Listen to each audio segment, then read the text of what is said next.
from Idaho, I strive to provide interesting videos about motorcycles, fabrication, welding, electronics, machining, and general creativity. I hope you enjoy.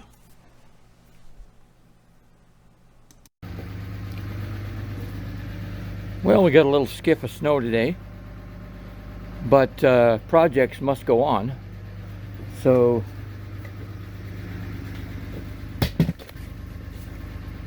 here's where we are today. Many of you XJ aficionados know that the later revision of the XJs had this cubby hole on the side. You can't really put anything in there because it keeps falling out. I've seen people put speakers in there, and there are a few commercial products that block off up about this high, just a little sheet that goes across here, and then you can put a few things in there.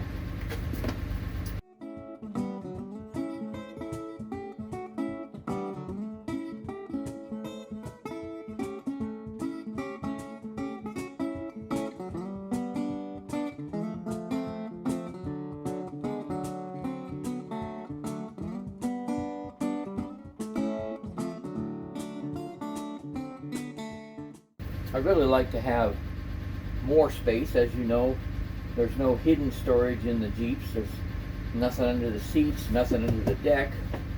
So everything you own is kind of in here.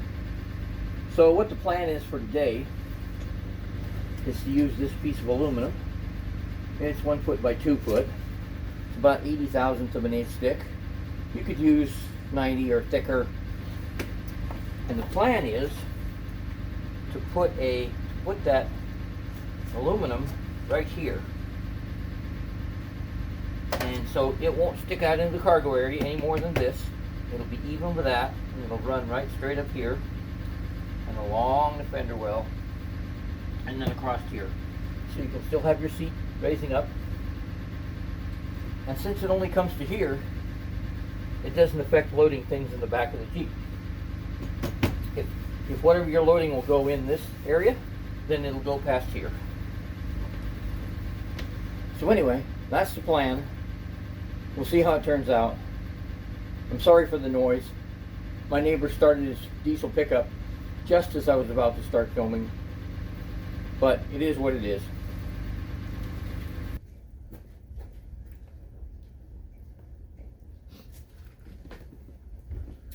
Okay, new day. Sun's shining, but it's only about 32 degrees. So I prepared a piece of cardboard that's the same size as my aluminum, 12 by 24. That way I won't overestimate how much I have. And so we need to put this in here.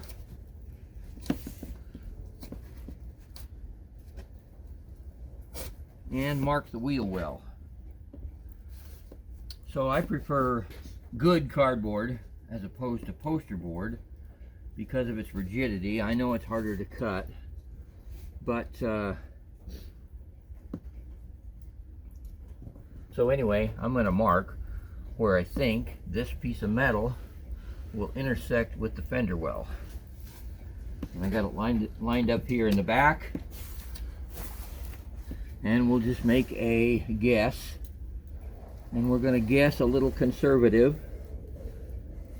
The making of a template is extremely important. So there's my mark. Obviously it's actually flat right here, which gives me this piece. So I'm going to go cut that out. If you buy a good set of tin snips, there'll be one that's made for cutting around right-hand corners, and one that's made for cutting around left-hand corners. So this will be easier with one that's made for cutting around right-hand corners. And it goes pretty smooth. I can't stress how important it is to make an accurate template. Some of the ones I've seen from projects on the internet, they weren't even within 3/4 of an inch of where they needed to be. And then they ended up cutting out too much, and then they started compromising on the quality of their project. It's just be a lot easier to make an accurate template. It only takes about 5-10 minutes more. So I'm going to cut straight from there down to the end.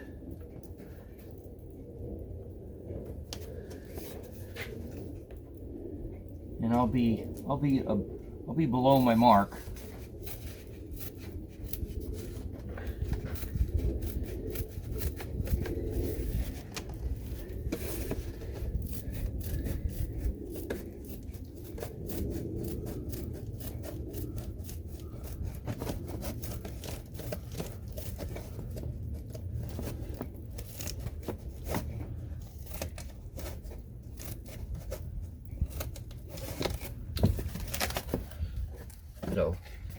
So this will be an iterative process.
Oh, the reason I wanted to use riv nuts is because basically they're a rivet nut. Is they got a big head, and I'll be able to put them in from the back side, and so any force that I put on it will go against that large head, and I think they'll be retained pretty well.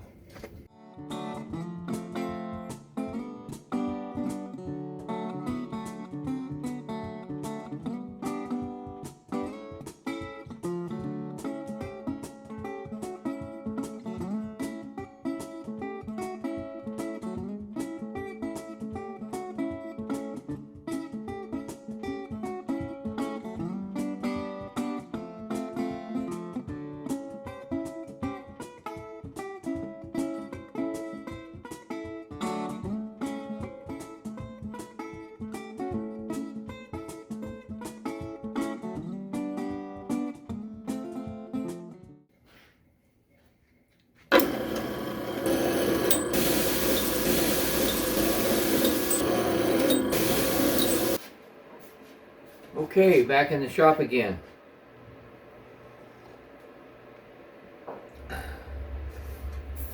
Here's the piece so far. We have two mounting holes that go into the side panel of the Jeep. We've got the two pieces pop riveted together and the back side rounded over.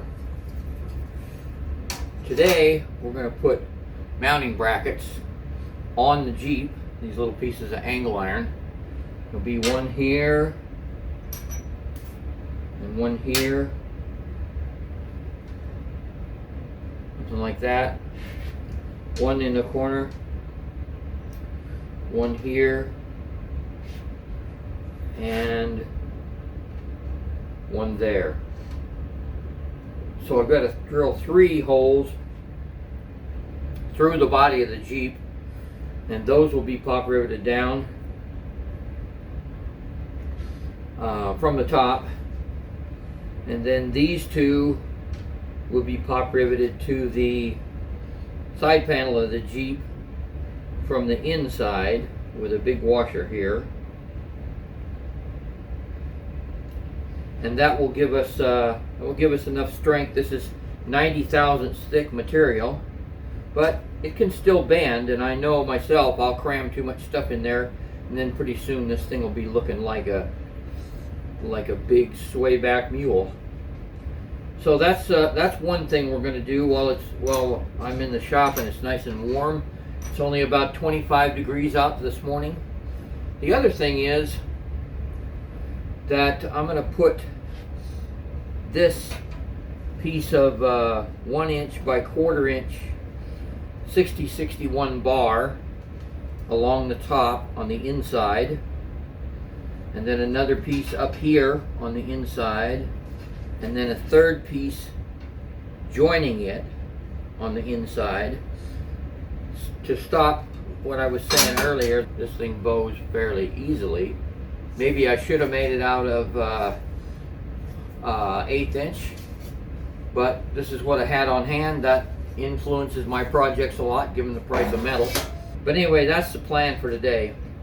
The commercial products that you buy always have some sort of a fancy emblem cut in there, which weakens it, of course, but it lets you see in. Mostly I think it lets them advertise their company name, which is great. I got no problem with that. But I don't think I'm going to do that. I'm going to put a satin finish on this with a double action sander, and then paint it to match the interior color of the Jeep. I've had pretty good luck finding Rust-Oleum that's pretty close to the colors I need. So anyway, that's the plan.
Okay, I got my 5 little pieces of angle iron here. I need to drill a total of 10 holes, 1 in the center of each section. So I've made a little jig here.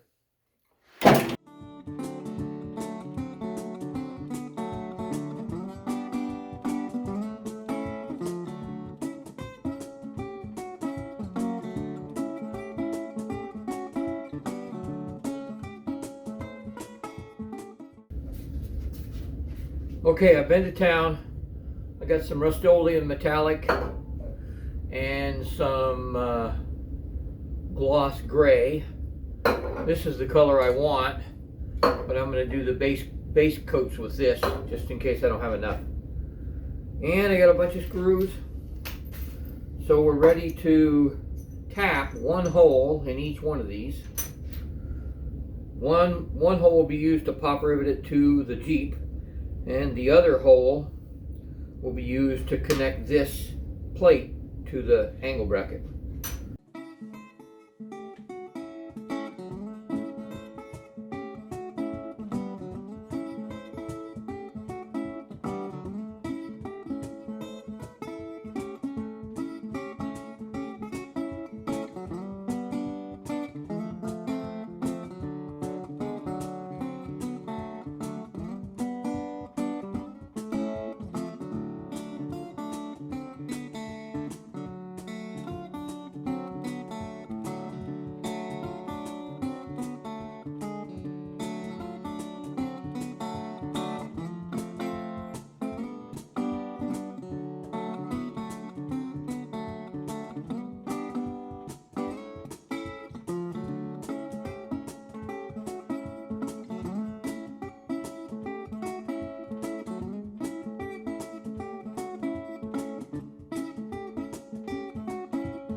Okay, since I saw you last, I have drilled out the mounting hole to 3/16 of an inch for all of these feet, because thinking about it, that 1/8 inch hole would have worked great for an 1/8 inch pop rivet, but I can't mark down through it and mark the floor of the Jeep, so that wouldn't work.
Okay, we're ready for paint. It's 30 degrees outside. I don't paint in my shop, so I have a way to paint outside. Okay, here's my outside painting rig. I have a thermostat controlled bathroom heater, a big board. I put my pieces in on here and my paint. Turn on the heater.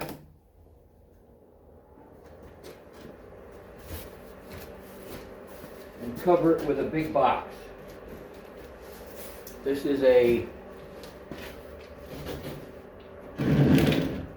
medium-sized wardrobe box from U-Haul. And I just tape it all up. So now the inside of here will get above 100 degrees in about an hour. By that time the parts and the paint will be warm, and I'll come out and spray the first coat. And I just repeat that until I get all my coats done. It takes a few hours drying time at the end.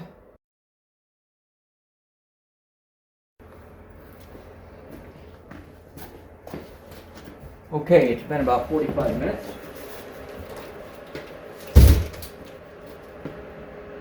Parts are warm.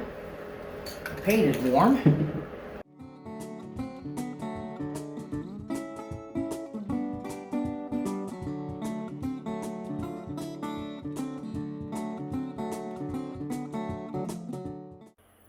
Okay, time for a little bead blasting action. I've made 16 screws the right length. Put them in this piece of cardboard. Now we're going to sandblast their tops so they will accept paint.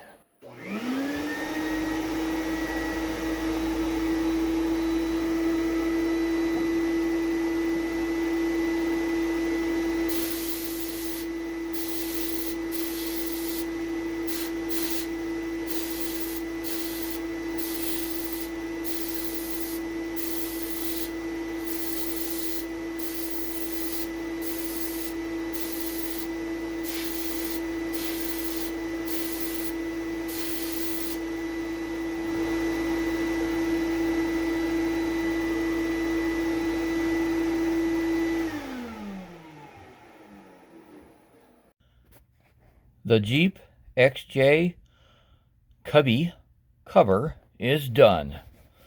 We have at least twice as much storage as a traditional commercial Cubby cover.